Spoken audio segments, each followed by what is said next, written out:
So there are two paths to disintegration and chaos in the Middle East. One is the Spring Revolution, and the second is the West response to the supposedly nuclear weapon that Iran has. Now we see a variety of measures have been installed, but now we're having people going to the street as if it's a Spring Revolution now. It seems as if the enemy has a variety of ways to achieve the same objective. And notwithstanding that, this is a response to what seems to be a legitimate threat by Iran that it's working on nuclear weapons. And I'm not sure if this is really necessary because Pakistan and India and other people, North Korea has nuclear weapons. It's just the enemy trying to make the Middle East a place where all the dictators will go. And so Iran is holding on to this nuclear program, which is going to achieve the same thing as if it were a spring revolution. Um, 911 in the Benghazi attack. Of course, if we had Romney there, it would have been just like another 911 because, I mean, in the first one, without even understanding what really happened, folks already started to use the megaphone and talking crazy.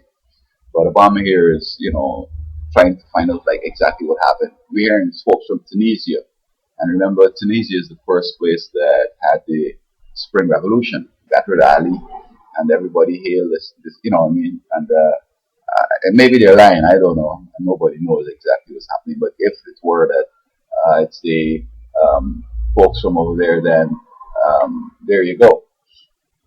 But then to move in and try anything again, this whole strategy seemed to have been to cause a 911. He responded, and then the folks can start doing the same thing all over the Middle East.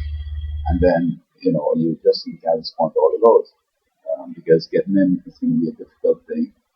Where you're going to amass yourself and so forth and so on. And I mean, to take on all, and then, of course, Afghanistan were to be resurrected and Iraq. Then this is what I'm talking about all the time, breaking the economy and breaking the military. And so, we got to exercise enormous caution in dealing with these folks in the Middle East. None is your friend. You would think that the rebels, put this bad boy that you want to get rid of, but they're going to come by and create problems to you. And see, it's so subtle that we're fighting unconventional wars. People could change sides real rapidly. Who knows the people that are blaming the Tunisian in Libya could have well been the ones that supported Gaddafi, but you don't know them. I mean, some weren't actively involved in the military, in the insurgency or whatever, but still they are part of the whole operation. So I would caution folks to just stay out in the Middle East and, try to work with governments. The UN seems to be the new terrorists out here. They've taken over from the Soviet Union. And the Soviet Union disappeared in violating God's rule in which he allows whoever to assume authority in a country, and especially within countries where God says that no man could control them.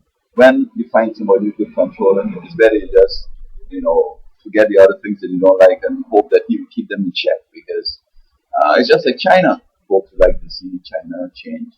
But yeah, if China collapsed, then all these Chinese going to be all over the place. Canada received like 5 million overnight. America received 20 million overnight. And still, you have a whole bunch more to come out.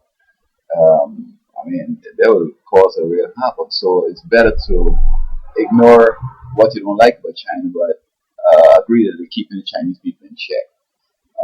And so, if we keep minding our own business and doing things like that are important, I think that, the predictions that these fellas have that the world will collapse tomorrow or whatever is going to be postponed because we're not doing the things they wanted to do.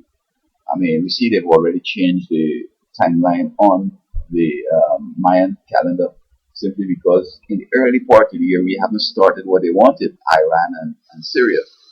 And if we had started then, by now, with the Benghazi attack, then of course, we would have been in every country and then they would have done the whole burn up all the embassies. And then, this would have spelled going on an all-out war, bust the economy, bust the military, and then, of course, the Antichrist rights rules.